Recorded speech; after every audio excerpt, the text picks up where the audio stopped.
Hey everybody. Hello. Excited to be here with my dear buddy, my quarantine roommate, Ian-Michael. Oh, Eduardo. It's been a pleasure spending these days, weeks, almost 2 months. Yeah, time has been less linear. Really grateful to be here in Costa Rica. This land has supported so many with community, food, water. Grateful to live here for about 12 years now. And hopefully have my buddy moving down here. Yep, making my way every year, more and more time. So today we're going to talk about that. We're going to talk about alternate living, building neighborhoods, and really some of the hows and basics of what happens when you start that journey. I wanted to share a little bit about Ian-Michael before we get into things. Okay. It changes every time I do this. But Ian-Michael I met, originally he was working at Esalen Institute, which to me was kind of the holy grail of healing centers and retreat centers, and was head of development there for quite some time. And Journeyman Carpenter from Alaska. This was man camp for me in one person. What I also found was a heart-centered leader, also focused on the conscious movement of people waking up, focused on how to build the world of tomorrow very practically, and also connecting to community and people in that process. So I'm really grateful that land stewards like you walk this earth. Grateful to call you my friend, grateful to shoot the shit and have fun jokes and crazy Costa Rican internet. Thankfully, Google Fi Sim has saved the day. So we're going to chat a little bit about alternate living, being out here in places like Costa Rica, getting out of cities, building the neighborhoods of tomorrow. So Ian-Michael, what's your journey been like, my dear friend? Well, which journey are you talking about, Ed? Well, one, getting here. I know background-wise you've done a lot of projects in the U.S. and then you decided to make a big leap to Costa Rica. Yeah. Okay, great. I can narrow the journey down to that. So, I guess what I wanted to start with, about 5 minutes ago, I was just thinking about a friend of mine, Cole Goodhand, and when we were 18 years old, we each had a dream to come down to Central America. He was going to move to Mexico for a while, and I was going to come down to either Belize or Costa Rica. I was in search of the promised land, a place where I could live in harmony with nature and live off the land and plant trees. And so that year, when we were 18, Cole passed away in the van that we were going to drive down here, and I made the choice to hitchhike. So I hitchhiked from Alaska to Mexico. And about 5 minutes ago, I was thinking about Cole, and I was thinking about this poem that I read at his funeral. It was a poem that he sent me in a book, and the quote is from Rumi. The quote is, "Outside the freezing desert night, this other night inside grows warm, kindling. Let the landscape be covered with thorny crust. We have a soft garden in here. The continent's blasted, cities and little towns, everything becomes a scorched blackened ball. The news we hear is full of grief for that future, but the real news inside here is there is no news at all." And it was particularly relevant for me to read this poem at his funeral, because it was really about how we relate to death and how we relate to the end of things. And in this time of coronavirus and this global pandemic and economic systems and societal systems being tested, I feel like this poem is particularly apropos, where we're seeing all of these challenges on a global scale, and then the reality is there are these pockets of places in the world that there is resilience, food sovereignty, clean water, families that are being taken care of, and enough isolation that we can keep people healthy. And so that's what I'm finding during this time. So that was the very beginning of my journey to coming to Costa Rica, was this dream that I had, a young man in Alaska looking for a sustainable way of life. I love that. Yeah, it's been kind of fortunate to be here during these times. sometimes feeling a little guilty about how I could be here, but on other times not at all, because it's a choice. I have friends doing this, by the way, outside of every city in the U.S. It doesn't mean having to cross an ocean to do it, but having looked around the world 12 years ago, there are a few countries I found that had the crossover of values that mattered to me. Strong education system, water, you could grow food here. The country is peaceful. We've had no army here for quite some time. So it was a really rare blend of that, plus the people I started finding out here. People like Stephen Brooks, Tom Newmark, really pioneering the future of community, of regenerative building, of regenerative projects, whether hospitality or real estate. And so, yeah, sorry, you're going to hear pauses because we're out in the middle of nowhere right now. Tell us where we are. We are somewhere. Yeah, we're in the middle of the Diamante Valley, which is central Costa Rica, about a half an hour from the coast. And we're just outside of a little town called San Salvador, on a property called Diamante Vida.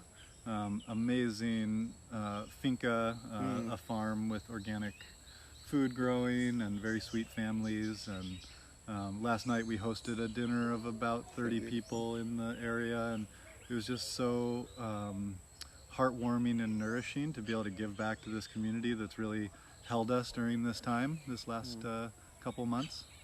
It's been a busy few months, but Ian-Michael's like, oh, and I want to do a community dinner while I'm out here and this and that. And I'm like, wow, that's a lot to organize. And the fact that that happened last night on one of your, early days in Costa Rica, that was beautiful for me because you got to see the neighbors, you got to tell them about the vision, but you also got to hear from them what they needed, what they're all about. Yeah. And felt like a little family. It was really sweet, man. It was just an opportunity to be human together. It was so beautiful. And the people here have been stewarding this land for generations and like honoring that, people that have really like continued the practice of cultivating land and getting to know a place and understanding the ecology and the weather patterns, and those types of embodied knowledge are something that you can't get from a book. You can't get from learning in a university. It's something that you have to live every day. I was surprised that when I was starting to look at what regenerative building and regenerative living was all about after the whole sustainable movement, I thought it was going to be things about self-sufficiency and water and solar panels, but the first thing is story of place. And understanding the place and understanding as much as you can about it, its history, the indigenous people, anything you could. And I respect that about you and the people I'm seeing here. Because there's a lot of communities out here. I think my first years in Costa Rica, I had to beat up Suzuki. I drove around Nosara, Santa Teresa. I came down here. One day I said I'm going to have a cabin out here, no matter where my work would take me or whatever. I said somewhere between Chiripo and Tinamaste. I would love to have a little chunk of this paradise because it was perfect for me. But so many of my friends have hopped around Costa Rica, and I think it's such an important thing too to get a feel of all these places before you jump into community. A lot of you come here on retreats and different things like that, and I think experience is an amazing bridge to feel pockets of areas, feel where your energy vibes, where if the tribe that's there you even like, the friends from all over the world who are flying down here and the locals.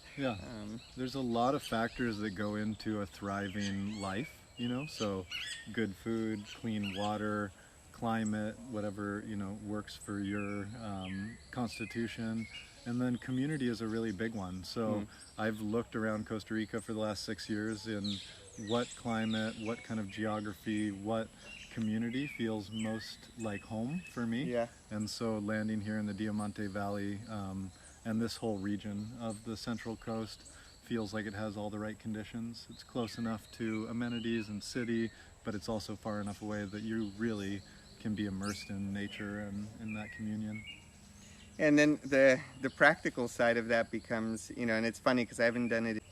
All right, we're back, jungle internet. The practical side of it is actually finding a way to get on to this path, but how to get into a property, how to start exploring this. And it's tough. Like you have to talk to, we looked at a property the other day that was passed down from a father to a son. They had to find the plans. He kind of thinks he knows the size of it.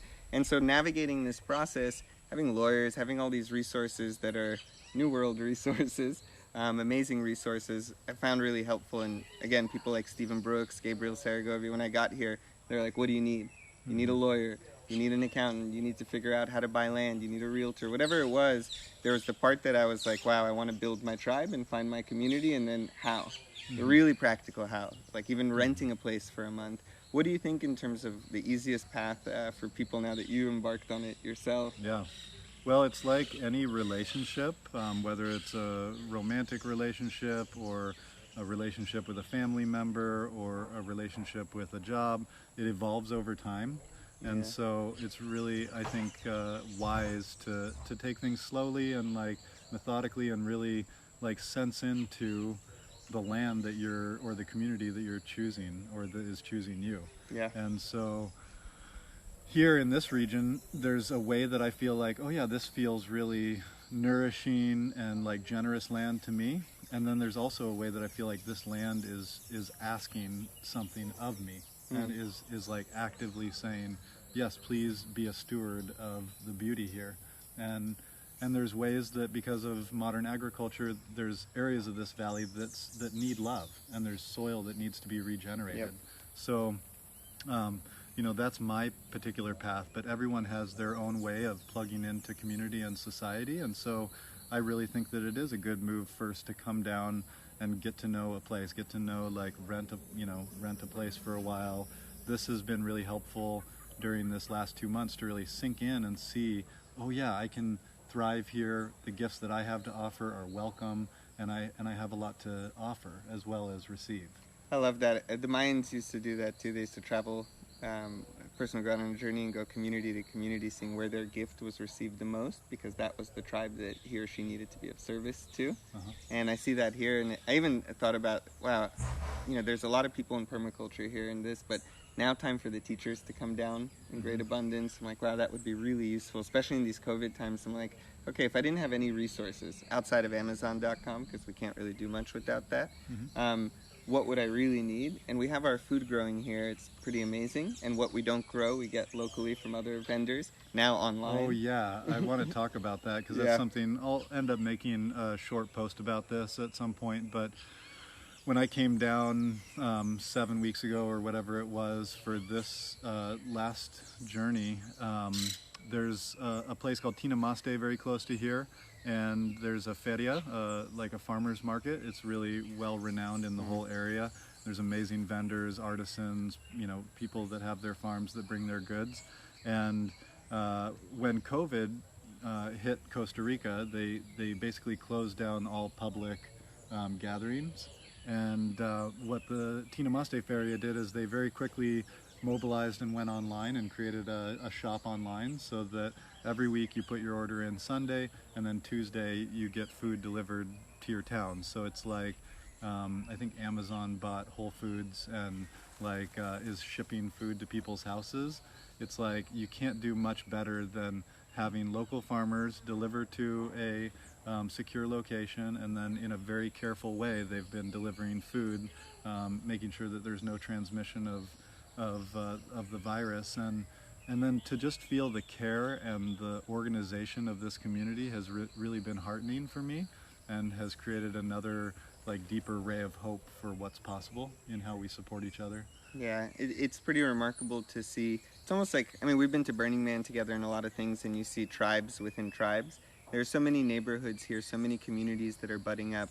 So you feel like you're in this canvas of possibility, and not all of them are going perfectly. I mean, I remember when Stephen Brooks started Ecovia, and I went to the first community meeting just to hear what the neighbors, who are now equal shareholders in this, what they were saying. And these are not easy questions to answer. Does money go to the garden or to the school? And these are the practical challenges. I mean, for me, he's a hero because he went through a lot of crap for a while and went through a hard time too to make all this work. So it's a challenge, and it doesn't have to be perfect. Right. You just have to do it. Yeah, and that's like putting down the roots, you know, like a root structure of a robust plant is like exploring and feeling and like sensing into what's solid, where the nutrients are. It's like it's a very organic process, like getting to know who we are, how we fit within a place, And part of that is like being willing to look at the muck and like feel into the dark pockets that are like, oh, okay, there's something here that's actually really rich. Yeah. Yeah, and I think part of what happened to me when I came down here is I felt this thing that I read in books about feeling one with the all and feeling in flow and all this, but I actually did feel when I got here and I was immersed in nature. I grew up in New York City. It was a very different experience for me. I started to get way more expansive. I started to get way more connected into something. At that time, I didn't really understand what the hell I was plugging into, but it was something way bigger than me, somewhat resembling my definition of what I thought God was. But I was like, wow, this is it. Like, I'm starting to tap in. A big thing that happened to me on the journey was plant medicine. I had my first ayahuasca journey about 13 years ago. And it's not something I do very often. I do it with a great reverence. Now it's being legalized in the United States. People are using it for therapies, from PTSD to everything else under the sun.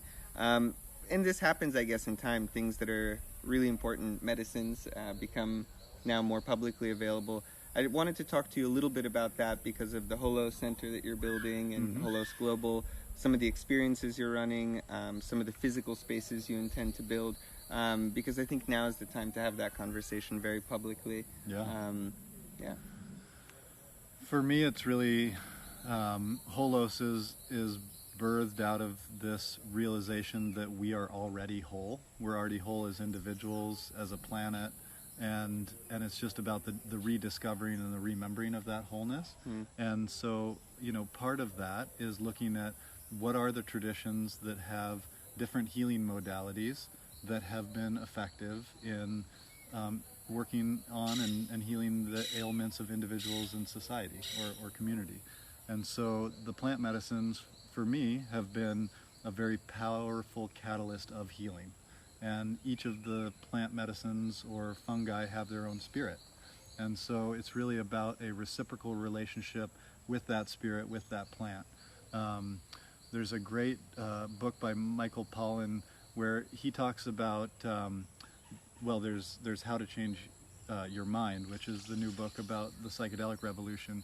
But even before that, he had been talking about how plants may have their own sentience, like apples, and that they're asking us to help propagate them. They're actually using us. And so I think there's a way that the plants and the fungus have their own intelligence. Like, they've been here for much longer than humans have. Yeah. And they've figured something out on how to live in reciprocity with an ecosystem, with the earth, and to be co-creators of more vibrance and more life. And so the basic premise is that with Holos, there are these tools, whether it's breath, psilocybin, ayahuasca, San Pedro, that have their gifts to give us and have like the capacity for helping us to heal ourselves. And so we've been running experiences this year is when we've started officially, and we ran one here 3 months ago, just after Envision Festival. It was called Living Visions, and the whole premise of that was to show a place on earth where there was an abundance of good food, clean water, traditions of indigenous people that are still intact. And so we brought a Bribri elder from the mountains of Talamanca. He had never done a ceremony with Westerners or other cultures before, and he came in and we did a psilocybin ceremony, and it was profoundly beautiful here on this land. We sourced all of our food from local farms and bulk food stores, and we took people to places where they could really immerse in the community and in the ecosystem here. So we went to the feria, the local market. We went to an entheogenic farm where they are cultivating and taking care of species of entheogenic plants and like a living library. Beautiful. And so that's the whole premise of Holos, is like we're not just coming in and doing psychedelic retreats or therapies. There's a much bigger context, which is historic, which is how we live in community and how that integration process of change is supported. Like, people can have powerful healing experiences, and then if you go right back into the old patterns and the old system that you were in, it can be very disorienting. So the idea with Holos is that we have both experiences, and then we also have communities where that integration can happen, and people can have a lifelong journey of awakening that they're that they're Yeah. taking place. I love that you say that, because there's so much of this out there now, and the safe use of all these things, the integration. Yeah. It's the difference between a life-changing experience or a series of very traumatic times potentially after, and I don't take that lightly. I mean, I've seen a lot of it, the good, the bad, and the ugly here. And when I saw you had maps on your board and you work with people like Stan Groff and etc., I'm like, wow, these are the kind of, for me, the credibility factors that I was like, okay. But then I actually got to see some of that integration work, knowing you, just speaking to you every day, and I'm like, wow, this is more of a process than I thought. This is a lifelong process, not just for psychedelics, it could be for anything. Integrating a powerful experience and really processing that and breaking it apart, Yeah. And I saw, by the way, it's kind of crazy, but I always think when I told my parents about Burning Man for the first time, and they're like, what are you doing going to a party in the desert? And I was like, Mom, like, CEO of like Facebook and Google and everything go there. And now with this movement, it's like, I was in a ceremony with a rabbi, a PhD, people who are suit and tie all the way down to the hippie, And so it's hilarious. You see Tim Ferriss, I have a world-class Olympic athlete I know who's microdosing now. And some of these people are not what I expected, executives, etc. And I like that. I like that, not just from the credibility side, but they're bringing that into a world that hasn't seen that yet when they take it into their companies. What do you think about the whole movement in that sense, and how it's kind of growing? Yeah, there's a lot moving right now in the psychedelic space, and so I've been very much humble in my perspective and not claiming that I have the right perspective. There are ways that it's medicalizing that are uncomfortable to me, that don't feel like in deep integrity with the whole healing path, and it's kind of like any industry where you can either do it, or most industries, you can do in a way that has like a circular economics and a regenerative process, so like a reciprocity between where the plants come from, the indigenous histories of these plants. But what's happening now, as things move into more of like a scientific and molecule-based approach, is that there's more opportunities for an extractive model where people are trying to monetize this to the greatest extent possible.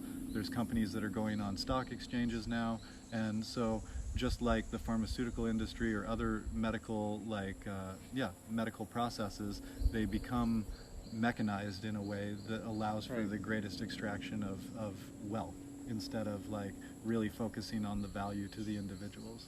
So there are really good initiatives happening now, one called North Star, that are trying to create some semblance of ethics and guidelines for this movement going forward, so that it doesn't just end up being like any other industry. Yeah, it's important.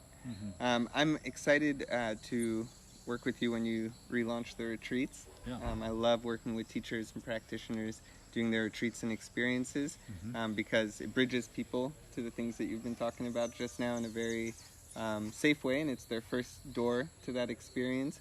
Then they decide everything else after that, but I'm very excited once the world reopens for us to jam on some retreats and beautiful things. Yeah, I'm just going to keep sensing into that. We have 3 retreats planned right now for the end of the year, but everything else is closed, and we'll see how that goes. One thing that this has also illuminated for me, as things have become locked down and borders have closed, is the importance of tending to the local community. So like the dinner we had last night, or we invited our caretaker to our ceremony with the Bree Elder and other locals from the San Jose region. And so just realizing like this place, if you just said like, okay, Costa Rica is a bubble and nobody's coming in or out, there's tremendous amounts of opportunity for healing and caring for people, and for utilizing our plant allies, and for teaching people basic like yoga, breath work, like embodiment practices, just healthy living practices. And I guess that's what it's all about. Living as healthy as we can, the best life that we can, having our kids, which you might hear in the background. Wow, the kids. Yeah, we had a whole intergenerational mix last night, which was so encouraging to me. I lived at Esalen, and I've been thinking the last couple of days so fondly on my time there. And one of the most important things to me about the Esalen community at that time was that it was very intergenerational. You had these wisdom bearers and people, elders that had been teaching there for 50 years, and then you had, the newborn babies and the preschool, and that like very holistic way of building community is really important to me. And so last night when we invited the neighborhood over and others, and we had everything from 2 to probably 70-year-olds, it just felt like, oh, it's already all here. You know, all it is about like recognition and honoring and celebration. Yeah, this way you don't get called a gringo when you come move here. It really is. It really is about honoring our community and our tribe, man. I felt no difference in any of the conversations I had. You know, I felt they didn't look at me and I didn't look at them any differently, and we were truly one crew.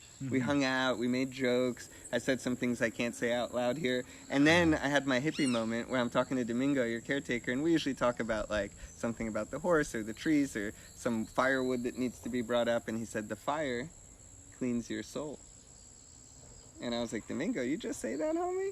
Damn. Yeah. It was beautiful though. And I was like, man, like, it's so funny just how it's all starting to mix. Oh, he has so much wisdom. It's so beautiful. Yeah. Yeah. I really feel coming out here from San Jose a beautiful, beautiful kind of energy shift for me. I love San Jose. I've lived there for years as I've gone to different projects and places, and coming out here has made me feel so good. And I told Ian-Michael I'm going to build my tiny home here. He has to design it though. He's a freaking great designer. But yeah, I really wanted to figure out a way to get out here quicker and just start hanging out more, being part of the community more, and just neighborhooding. Talking to people. I know you have a big project here. You're on a 160-acre project called Diamante Vida. And Holos will be centered here. Yeah, so the birth of your vision for many years starting to take roots. For me, it's such a beautiful thing to see after knowing you for so long. I know, and I've been looking for a long time for where the optimal conditions are for a community and for a thriving like example. And that's been a part of my life mission for over 20 years. Of like, how can we build the example that is a very natural way of educating people, where it's not like teacher and student, but where we're all students and we're all learning from the land and we're all learning from each other. And this is a place where I feel like that's happening. Also in British Columbia, we're setting up community and a sense of like, this is a healing place that is connected to the land. And so yeah, this is the perfect place for that template, and I'm just really grateful to all the species of birds and plants and how easy it is to grow food that can sustain our bodies, and we can go down to the waters and be cleansed, and it's just, yeah. I love that I brought, when I got here, there's a plant called katuk that Stephen Brooks gave me. It's not like arugula and kale and things that if, you know, some slug gets it or something eats it, this thing just grows in huge bushes, and it's called peanut leaf because it tastes like peanut. And I saw Ian-Michael grazing on it at our retreat center. I literally see him grazing like a giraffe, like, and I'm like, you want some of that? And I took I took a lot of cuttings, and we brought them here, and they're now growing a couple feet away from us. And it's a really simple act, and I didn't think much of it, but really that passage of wisdom, the fact that Stephen came while he had all his crazy things going on in Vision Festival, Ecovia, building, you know, Punta Mona there in the Caribbean, and his entire mission is to get food into as many land stewards, many properties as he can.